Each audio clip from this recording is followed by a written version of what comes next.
Okay, we are doing the second part of the open book test for Unit 4.3 and 4.4.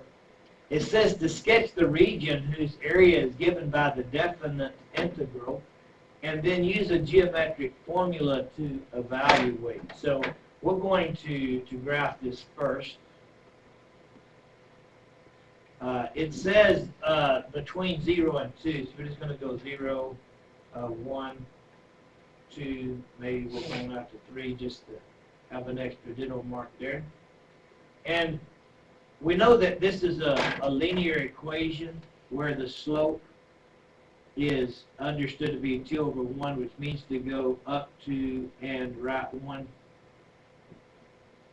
And the y-intercept is the 5, so we're gonna start out at 5 and then go up 2, right 1, maybe a couple of times. So that means we need to go up to, 7, 8, or 9.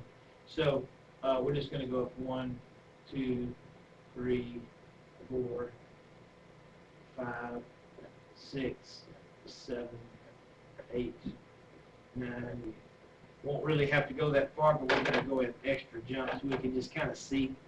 So when we graph that function, it begins at y is 5. There's your y-intercept. And then from there we do our slope up 2, right 1. So we would go up 2, right 1. We can do it again up 2, right 1.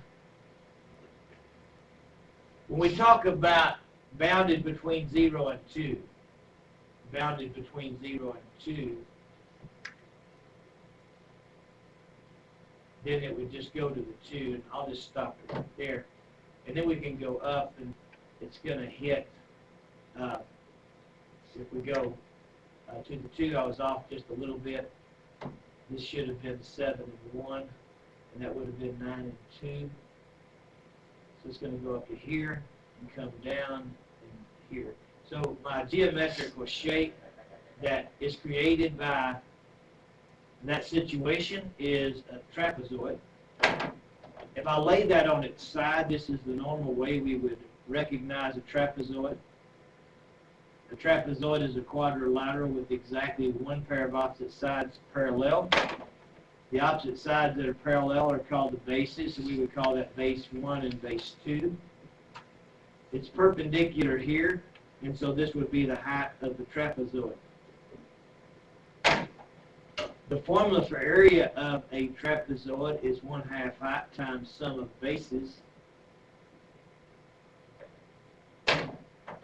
The idea of that is the idea that the median of a trapezoid, if you recall, is the segment that joins the midpoint to the legs. And that median length is sort of like the length of a rectangle that would overcome that.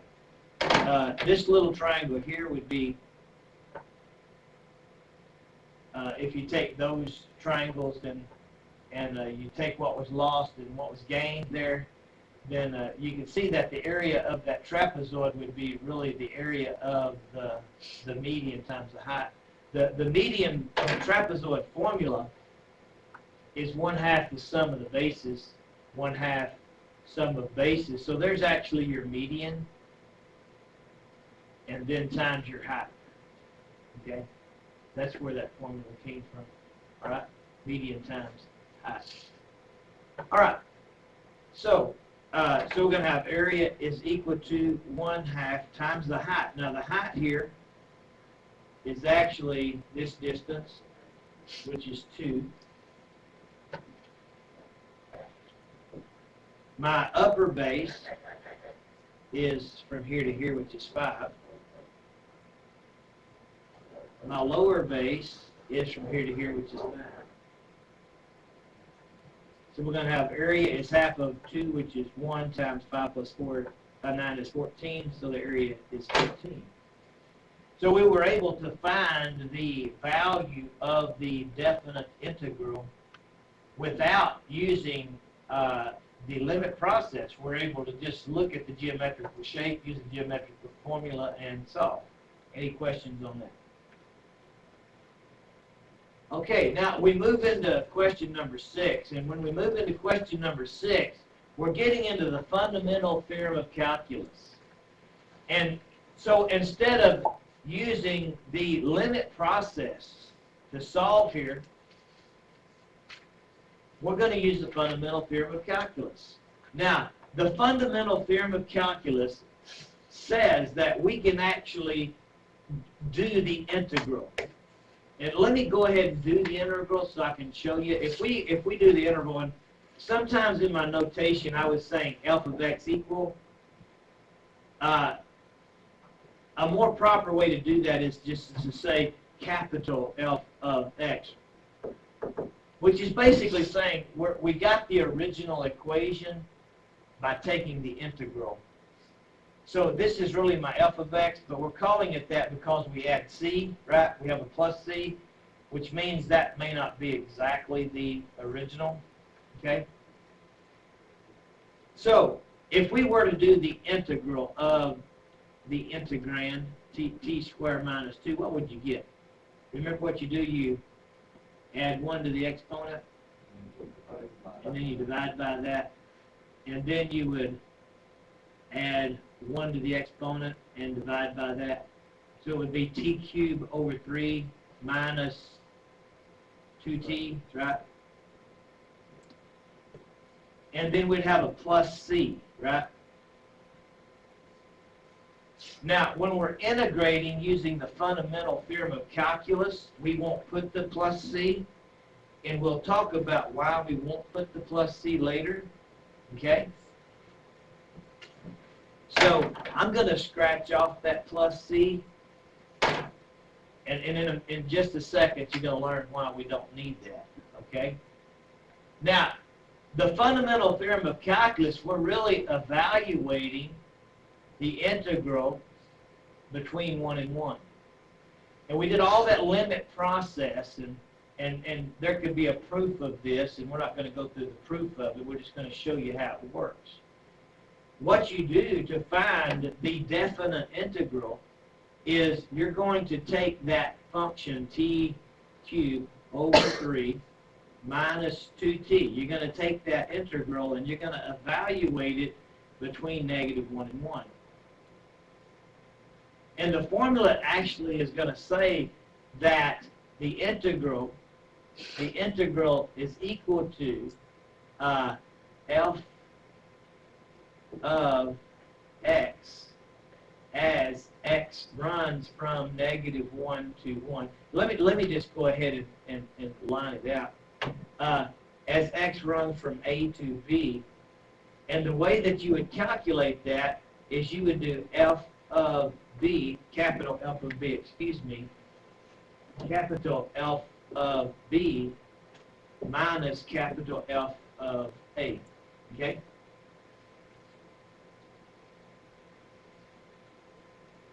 So, let me remove that and kind of get my formula, the integral from A to B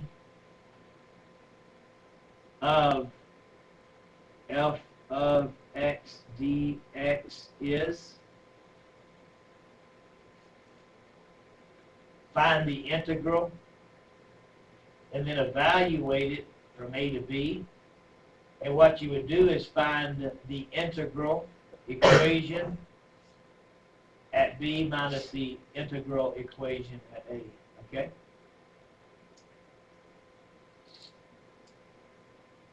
So, beginning with an integral function, we would find the integral of that function, which we've done here, evaluated from the upper limit, 1 to the lower limit, -1. And the way that works is you evaluate this function from the upper limit to the lower limit. So evaluated from the upper limit first, you would have 1 cubed over 3 minus 2 times 1. I'm just going to put parentheses where we're plugging in. Okay? That's evaluated from the upper limit. Okay? That's this part. Can I see that? and then minus evaluated from the lower limit, -1.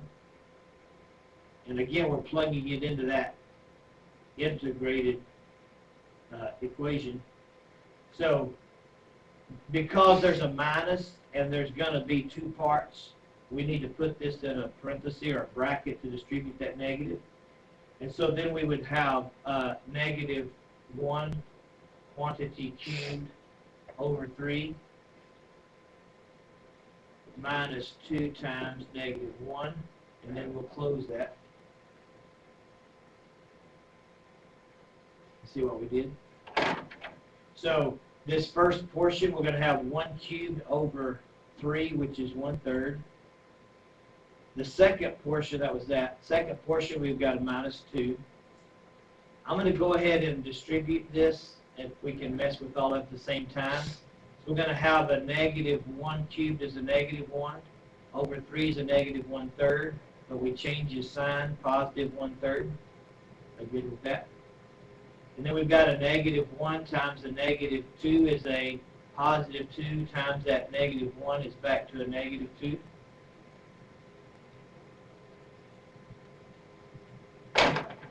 So when we combine our negatives, we have a -4. When we combine our positives, we have a 2/3. So we have a -4 plus a 2/3. So that would give us a -3 and 1/3. -3 and 1/3. Any questions on number 6?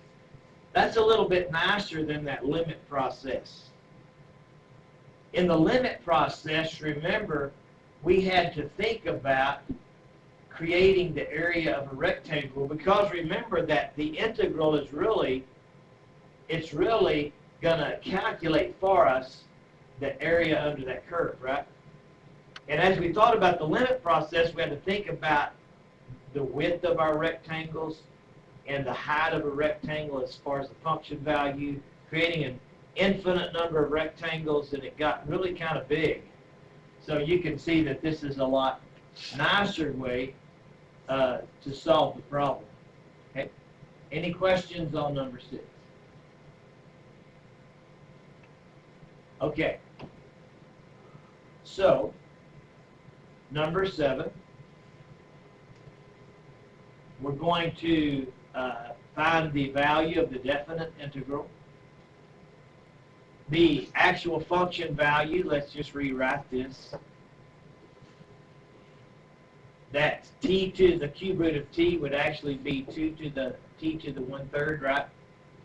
Minus 2 dt if we rewrite that integral in exponential form so that we can understand how to take the integral. Now, we want to take the integral of that, right? What would we do there? Add 1, which is 4/3, and then divide by that 4/3. When you divide by 4/3, you multiply by the reciprocal 3/4. So we're going to have t to the 4/3. So 3t to the 4/3 over 4, and then minus 2t.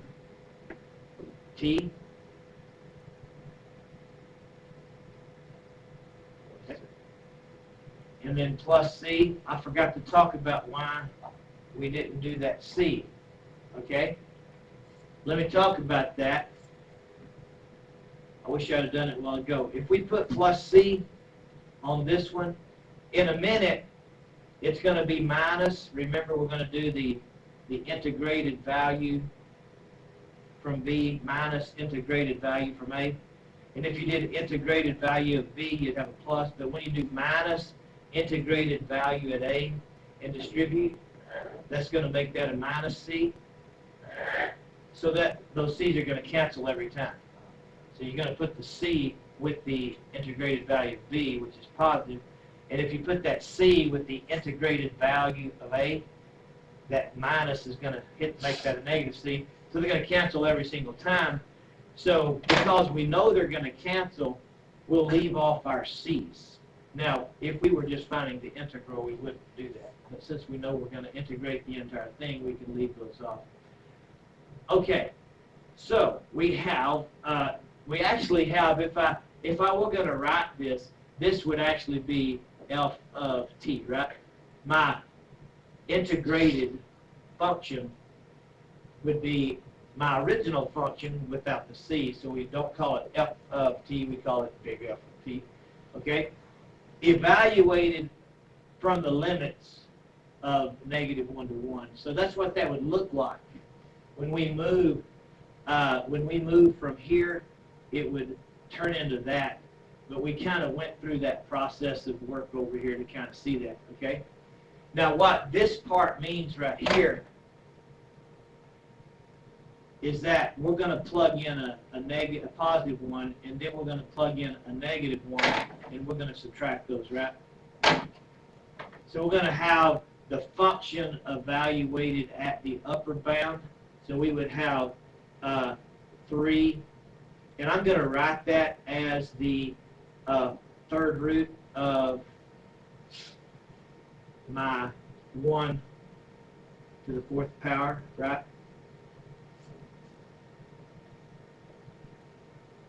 So it's 3 times the third root, because the 4/3 power is the third root of t to the 4th, and then over 4, and then minus 2 times my t value of 1,